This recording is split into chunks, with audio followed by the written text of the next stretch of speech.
He had all the drive you can imagine, knew why he wanted, took massive action, kept changing his approach until he got what he wanted. How about Sylvester Stallone, Rocky? Rocky's story is this even, right? But Sly's is too. Sly's a good friend of mine. And when I first met him years ago, he's listening to my tapes and stuff, and he invited me over for dinner. We started talking. And I said, I've heard your story from other people, but I really love to hear it from the horse's mouth. I don't know how much is mythology, urban myth, and how much is true. So he told me his whole story. He said the essence of it, though, was he said he knew his whole life what he wanted to do since he was very, very young. He wanted to be in the movie business, period. I mean, not just TV, movies. And he said why was, for him, it was a chance to have people not only escape, but to inspire people. And by the way, that drive is what made most of his movies, inspire people to what they're capable of, to overcome unbelievable obstacles, because in his own life, he felt like he did that. When he was born, he was pulled out by the forceps. That's why he looked the way he did. That's why he talked the way he did. And he said, so I really want to do that. And he said, I knew why I wanted to do it, and I wasn't willing to settle for anything else. And he said, what happened was, I went out to try and get jobs, and it's not like I went, hey, Adrian. They went, you're a star. It didn't work out real well. They looked at me and said, hey, you're stupid looking. Do something else. What is it talking like this? There's no place for you in that stuff. You're never going to be a star in the movies. You're insane. No one's going to want to listen to somebody who looks dopey and talks out of the side of their mouth, right? And he got no after no after no after no. He said, I was thrown out more than 1,500 times of agents' offices in New York. I said, there aren't 1,500 agents in New York. He said, I know. I've been to them 5, 6, 7, 8, 9 times. He said, remember one guy, I went in there, and I got in there at 4 o'clock, and he wouldn't see me, so I stayed there, and I would not leave. And I stayed overnight. They came back the next morning. I was still sitting there. He said, that's how I got my first job. The guy said, fine, come in here. And he sat down, and he went through this, and he gave me my first movie.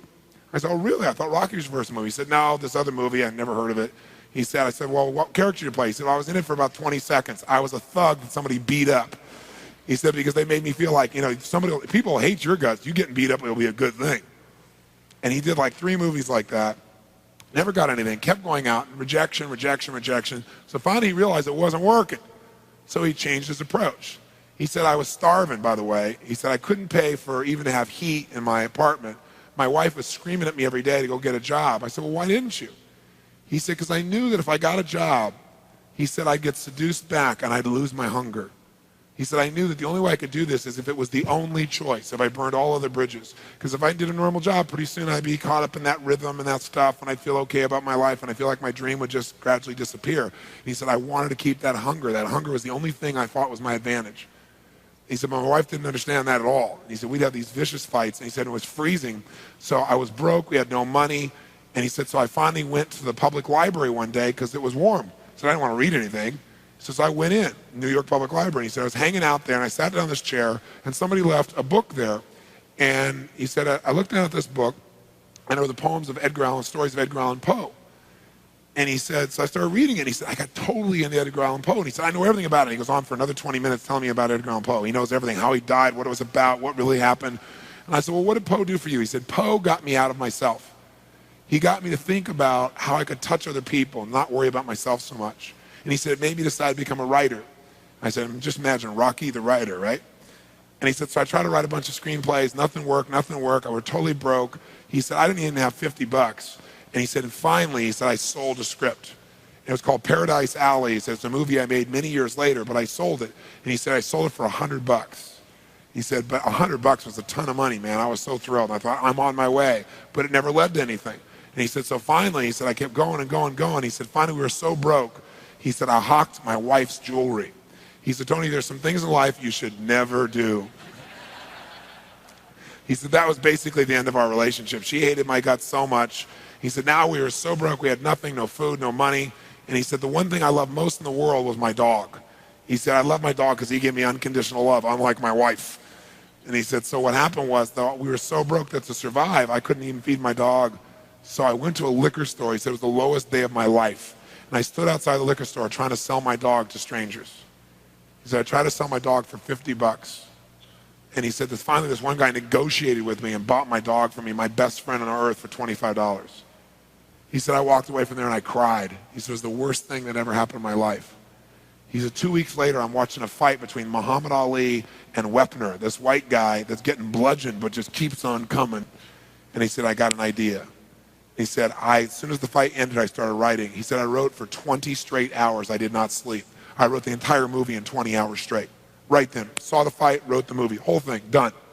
He said, I was shaking at the end. I was so excited. He said, I really knew, man. I knew what I wanted. I knew why I wanted it. He said, just like you teach that formula. He said, but I said, man, I took the action. Now it's time to deliver. And so he said, I went out and started trying to sell it to agents. And they all would read it, and they'd say, this is predictable. This is stupid. This is sappy. He said, I wrote down all the things they said, and I read them the night of the Oscars when we won. And he said, it was really good, right? The greatest revenge is massive success. And he said, so what happened was, he said, I kept going, trying to sell it, nobody go, and I'm broke, I'm starving. He said, finally, I meet these guys, they read it, and they believe in the script, and they love it. And they offer me $125,000 for my script. I said, oh my God, you must have been out of your mind. He said, I was. I said, just one thing though, guys, you got a deal based on one thing. And they said, what's that? He said, I got a star in it. They went, pfft.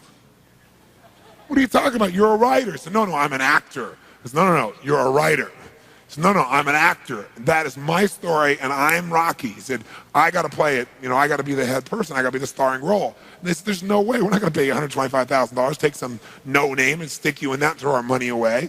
We need a star, And they want to have Ryan O'Neal play Rocky, to give you a picture. Can you imagine? That's who they picked, right? And so he said, no way, Ryan O'Neal isn't Rocky, I'm Rocky. Went through this whole thing, right? They said, well, take it or leave it. He said, I left the room. I said, if that's what you believe, you don't get my script, and he left. Here's a man with no money, none, totally broke, offered $125,000 more money he'd seen in his lifetime, and he walked away because he knew his real what? Knew his real what? And why he wanted it, he was committed to it.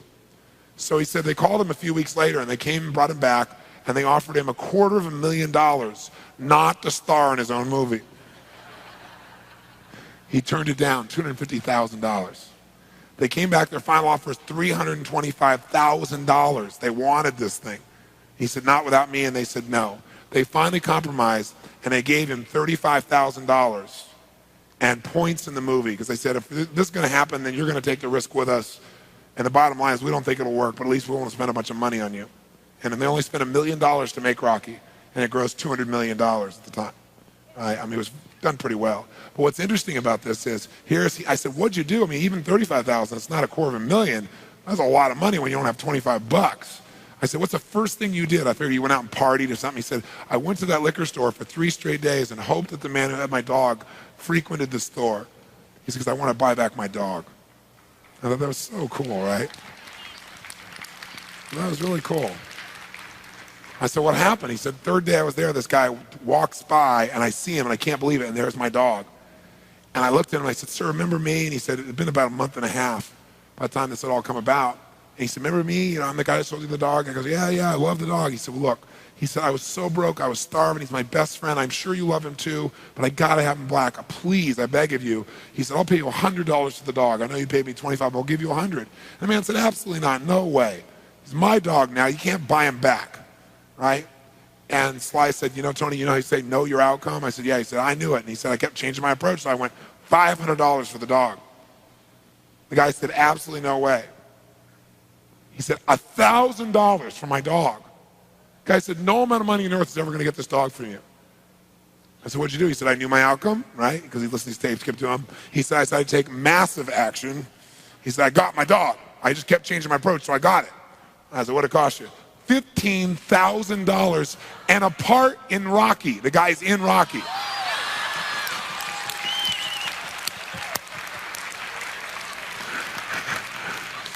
You know that dog in Rocky, Butt Kiss? That's Sly's real dog, right? That's the dog. He bought him back. So he put his dog in the movie, and he put the guy in the movie and paid $15,000 when he had $35,000. Isn't that pretty cool? Pretty awesome.